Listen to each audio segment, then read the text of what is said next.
Hello friends. Today we are started session number 10, chapter number 5, origin and evolution of life.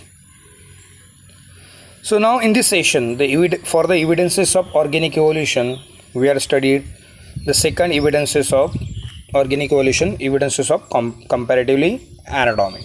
तो आज के session में हम लोग देखेंगे एविडेंसेस ऑफ ऑर्गेनिक इवोल्यूशन और उस एविडेंसेस ऑफ ऑर्गेनिक इवोल्यूशन में सेकंड टॉपिक जो है एविडेंसेस फॉर कंपैरेटिवली एनाटॉमी, क्योंकि पहला अपना एविडेंस हम लोगों ने कौन सा देखा था, पैलेंटोलॉजी। अभी सेकंड कौन सा है, anatomical evidences for organic evolution. Okay, so now in session number 10, this anatomical evidences, there are three main topics are included: homologous organ, analogous organ, and vestigial organ. So homologous organ, analogous organ, and vestigial organ support the evidences of organic evolution. तो first देखेंगे हम लोग homologous organ. Okay, what is homologous organ? The homologous organ which are structurally similar but functionally they are dissimilar is called as a homologous organ, and the phenomena is known as homology. Okay, once upon I will repeat, मैं repeat कर रहा हूँ। हम लोग आज comparative anatomy study कर रहे हैं जो ऑर्गेनिक इवोल्यूशन के एविडेंसेस को सपोर्ट करता है। ये सेकंड एविडेंसेस है। तो उसमें पहला टॉपिक है होमोलोगस ऑर्गन। कंपैरेटिव एनाटॉमी में फर्स्ट टॉपिक है होमोलोगस ऑर्गन। होमोलोगस ऑर्गन किसको कहा जाता है? The homologous organ which are structurally similar. ये स्ट्रक्चरली सिमिलर है but functionally they are dissimilar. They are called as a homologous and phenomena is known as homology. Okay, ना homologous word introduce by Richard Owen. किसने introduce किया था? Richard Owen. Okay, आपको diagram दिखाता हूँ नीचे में। So now homologous organ में, so these are the anatomical evidences homologous organ. So homologous, forelimb of man, forelimbs of cheetah, okay, forelimbs of whale, forelimbs of bat, they are structurally similar. evolution में structurally कैसे similar है forelimbs, but functionally they are dissimilar. Functionally कैसे dissimilar, तो they are called as a homologous organ. Okay, what is homologous organ? Homologous organ are structurally similar but functionally dissimilar. आप लोग four limbs of man देख सकते हैं। Four limbs main function क्या है four limbs man का? For walking. Four limbs of cheetah, cheetah का four limb का काम क्या है? For running.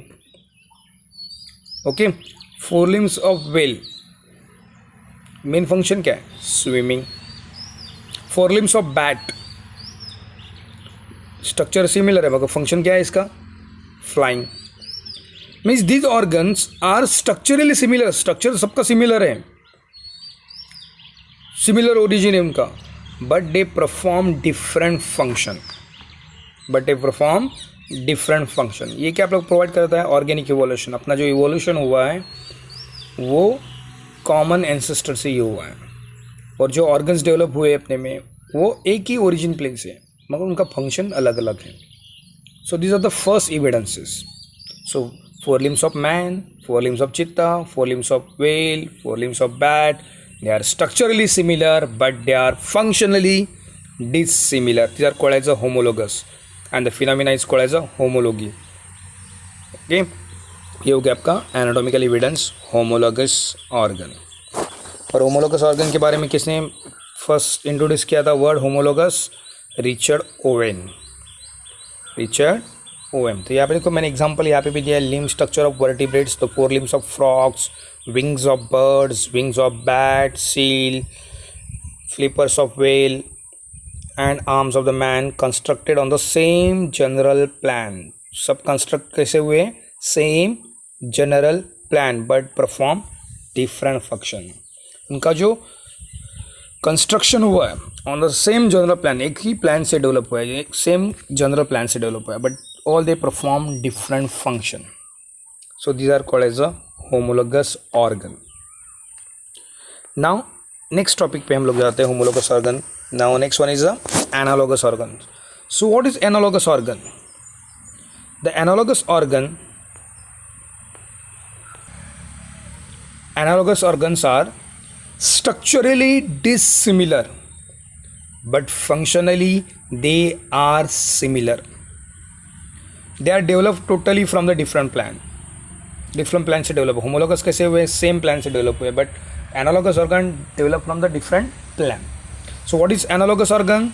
Analogous organs are structurally dissimilar but functionally they are similar and they develop totally from the different plant. Okay, they are example of convergent evolution. convergent evolution का example है. तो आप लोग यहाँ पे देख सकते हो wings of insect, wings of birds, wings of bat, ancient bird भी दिया है, petrodile. So all these wings of insect, wings of birds, wings of bat, all they are structurally dissimilar. different plants से develop हुए but they perform similar function. सबका function क्या है? उड़ना, flying के लिए. सो विंग्स ऑफ इंसेक्ट, उसका जो स्ट्रक्चरल प्लान कैसा है? डिफरेंट है, बट परफॉर्म क्या कर रहा है? Same function. बर्ड्स का भी ऐसा ही है और बैट का भी ऐसा ही है. So they develop from the different structural plan but they are structurally dissimilar but functionally they are similar. So these are called as analogous organs. So once again I will repeat, what is analogous organ? Analogous organ are structurally dissimilar but they are functionally similar. Okay, now these organs do not help to trace relationship and they do not play an important role in evolution. ये relationship नहीं दिखाता, structurally trace नहीं करता. Organic evolution में ये trace क्या नहीं करता है? रिलेशनशिप.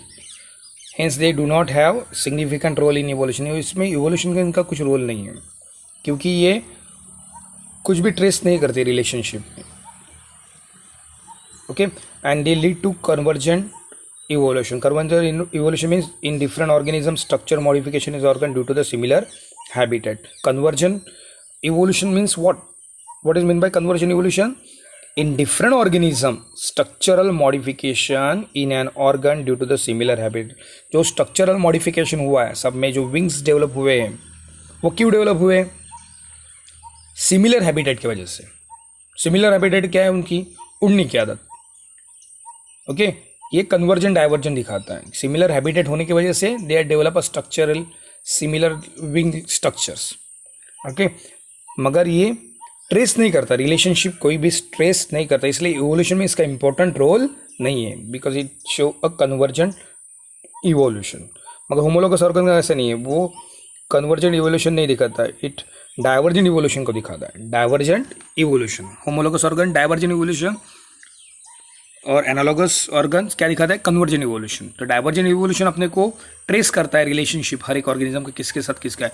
अभी हम लोगों ने एनालॉगस में देखा था कि सबके 4 आर्म्स स्ट्रक्चरली कैसा है? सिमिलर है, फंक्शनली डिसिमिलर है और एक ही प्लान से डेवलप हुआ है. तो ये डाइवर्जेंट दिखाता है कि उनका स्ट्रक्चर प्लान डेवलपमेंट सेम है बट फंक्शन अलग है. तो ये डाइवर्जेंट इवोल्यूशन को दिखा रहा है. But now in analogous it show in convergent evolution. Convergent evolution में जो ऑर्गन डेवलप हुए हैं, अभी फॉर एग्जांपल दिस विंग्स, ये सिर्फ हैबिटेट की वजह से डेवलप हुए, ये कोई भी रिलेशन ट्रेस नहीं करता है. तो ये इवोल्यूशन में इसका इंपॉर्टेंट रोल नहीं है एनालॉगस का, होमोलोगस का है. So these are the example of analogous. What is analogous? Once again I will repeat, what is analogous organ? Okay, the organs are structurally dissimilar but functionally they are perform similar function called as a analogous organ. So wings of birds, wings of insect, wings of bat, they help for the flying. किसके लिए help करता है? Flying, but they structurally they are different. Structurally they are different. For example देखो तो wings of insect किससे develop है? They are exoskeleton है. Birds के विंग्स किससे डेवलप हुए? Modification of 4 limbs. बैट के मॉडिफिकेशन ऑफ 4 लिम्स. मगर इंसेक्ट का विंग किससे डेवलप हुआ है? एक्सोस्केलेटन है वो. किससे? एक्सोस्केलेटन, ये मॉडिफाई फोर लिम्ब से नहीं हुआ है. So these are the example of analogous organ. Now the next topic is ये देखो यहाँ पे शार्क का दिया है, शार्क का फ्लैपर, पेंगुइन का फ्लैपर, डॉल्फिन का flapper, they are structurally dissimilar. Analogous organ का एग्जाम्पल है. ओके, पेंगुइन हो, शार्क हो, डॉल्फिन हो, जो उनके आगे के जो फ्लैपर डेवलप हुए स्विमिंग के लिए, they are structurally dissimilar. Structurally सबका डिसिमिलर है, मगर फंक्शन क्या है, सेम ही फंक्शन है, swimming. So these are the example wings, और ये these are the example flapper, these are the example of analogous organ. Now the next one is a vestigial organ. So what is vestigial organ? The organ which are functionless. जो organ का function ही नहीं है. Vestigial organ are those organ which are functionless organ. They are useless to the animal and they do not require the animal. Animal को ज़रूरत नहीं है फिर भी उनके बॉडी में. So this organs are the functionless organ called as a vestigial organ. So what is vestigial organ? Vestigial organ are those organ which are functionless organ. Okay, which are functionless organ, these are useless to the animal.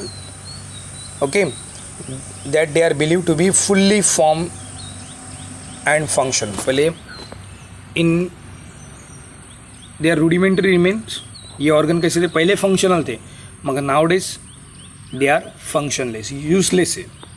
For example हम लोगों ने देखो यहाँ पे human beings में near about 100 के आसपास vestigial organs है.